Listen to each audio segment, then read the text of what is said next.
Gimana kabarnya? Luar biasa. Gimana berangkat hujan-hujanan? Luar biasa. Hujan.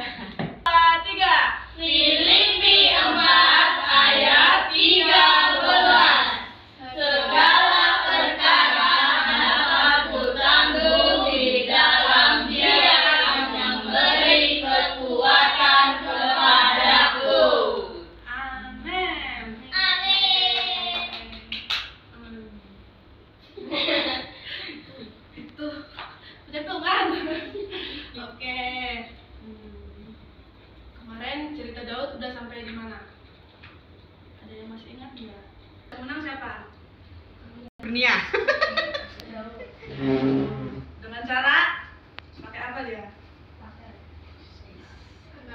Oke, jadi kita hari ini akan belajar tentang raja yang iri hati kepada Daud.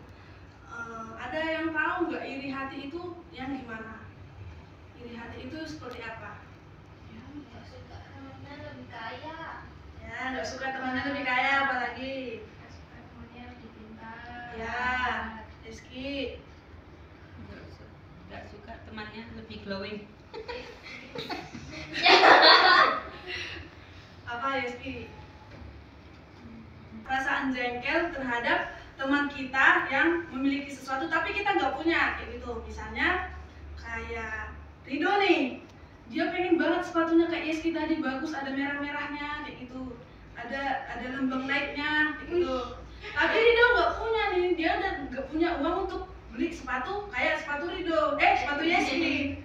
Terus dalam benaknya Rido kayak gini, males banget lihat Yeski itu, kok bisa dia beli sepatu kayak gitu ya, bagus banget lagi, aku nggak punya, aku benci dia, aku marah sama dia, kayak gitu. Jadi itu perasaan kayak, kenapa aku nggak punya padahal temanku nggak punya, kayak gitu. Istilahnya kayak ketika kamu menginginkan sesuatu, kamu nggak punya tetapi temanmu yang lain mempunyai, kayak gitu. Sehingga perasaan itu, perasaan marah atau perasaan jengkel itu timbul dalam hati kita, kayak gitu. Jadi kita mau belajar dari firman Tuhan hari ini yang tentang Saul iri hati kepada Daud. Oke. 1 Samuel berapa Kak? Daud maju berperang dan selalu berhasil kemana juga Saul menyuruhnya, sehingga Saul mengangkat dia mengepalai para prajurit. Hal ini dipandang baik oleh seluruh rakyat dan juga oleh pegawai-pegawai Saul. Oke, setelah kemarin kan Daud sudah menang melawan Goliat, padahal dia kan melawannya dengan sendiri dengan badannya yang kecil, tapi dia sanggup mengalahkan Goliat yang badannya hampir berapa kemarin? 3,5 meter. Mungkin kayak Yeski melawan Carlos. Tapi yang menang Yeski, kayak gitu. Jadi setelah itu si Raja Saul ini pertama-tamanya senang nih sama Daud. Oh, bagus nih, tentaranya bagus. Jadi Daud itu disuruh tinggal di istananya Saul. Iya benar, di istana Saul. Ya, dia sering disuruh berperang kemana-mana. Ketika disuruh berperang kemana-mana, Daud pun sering menang dan memang selalu menang, kayak gitu. Pertama-tama itu Raja Saul senang karena mempunyai prajurit yang seperti Daud, yang cakap, yang pintar, bahkan yang bisa diandalkan dalam perang. Akan tetapi sesuatu terjadi mengubah perasaan Saul ketika setelah berkali-kali Daud menang, dan ketika Daud menang, Daud kembali dengan Raja Saul. Kita bacakan ayatnya. Menyanyi berbalas-balasan, katanya, Saul mengalahkan beribu-ribu musuh, tetapi Daud berlaksa-laksa. Ayat 8. Lalu bangkitlah amarah Saul dengan sangat, dan perkataan itu menyebalkan hatinya, sebab pikirnya, kepada Daud diperhitungkan mereka berlaksa-laksa, tetapi kepadaku diperhitungkannya beribu-ribu. Akhirnya jabatan raja itu pun jatuh kepadanya.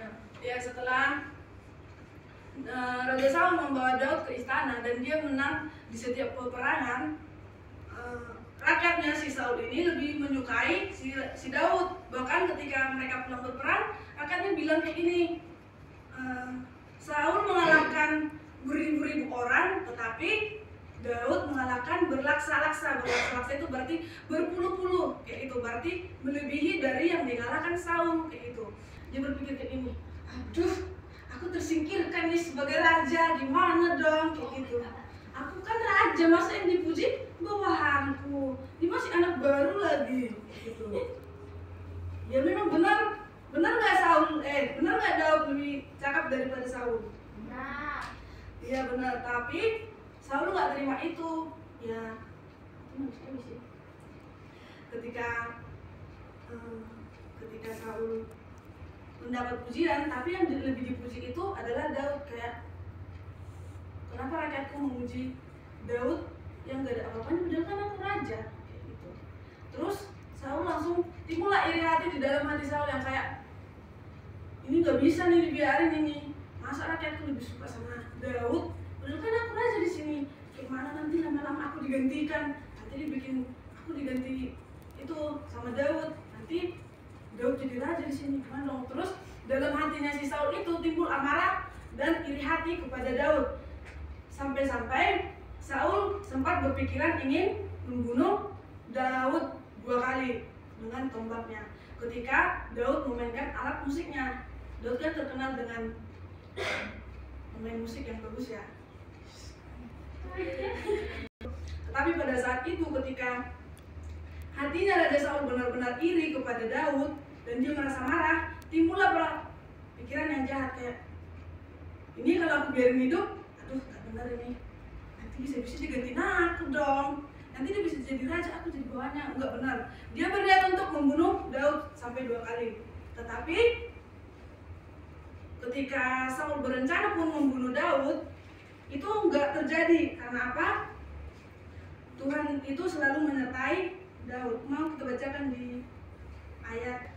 Daud berhasil di segala perjalanannya sebab Tuhan menyertai dia. Begitu di kehidupan Daud, bahkan di dalam peperangan pun dia selalu berhasil. Bahkan ketika Saul merencanakan hal yang buruk kepada Daud, dia selalu berhasil karena apa?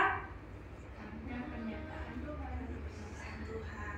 Begitupun dalam kehidupan kita, setiap anak-anak sekolah minggu, rasa iri hati itu biasa, maksudnya itu hal yang wajar untuk kita rasain. Tapi satu hal yang perlu kita tahu, jangan biarkan rasa iri hati itu terus di dalam diri kita. Ketika kita iri melihat orang lain, misalnya Luis, aku iri lihat orang bisa musik semuanya, aku nggak bisa lagi.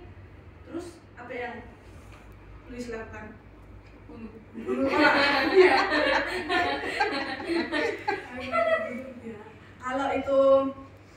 Kalau Luis membiarkan itu ada dalam hati Luis kayak, aku kesel banget. Selalu Allah yang hidup fun, selalu Allah yang main musik gitu.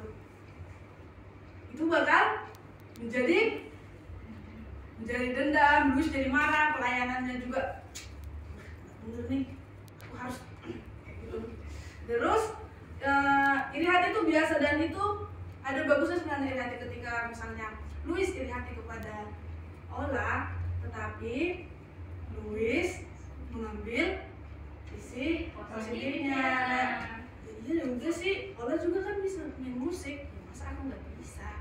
Aku kan sama Ola sama umurnya, yang dimakan juga sama, kerjaan juga sama, berarti aku bisa kayak Ola, kayak gitu.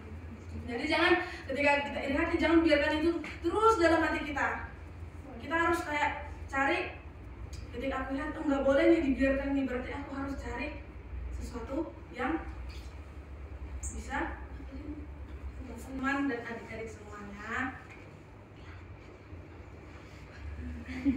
Kita itu nggak boleh iri hati ya kepada teman-teman kita, kepada saudara kita. Kita harus minta pertolongan Tuhan ketika kita merasakan hal seperti itu. Kita bilang sama Tuhan, Tuhan, aku merasakan kayak gini, aku nggak mau lama-lama iri hati. Tuhan tolong aku ya, bantu aku.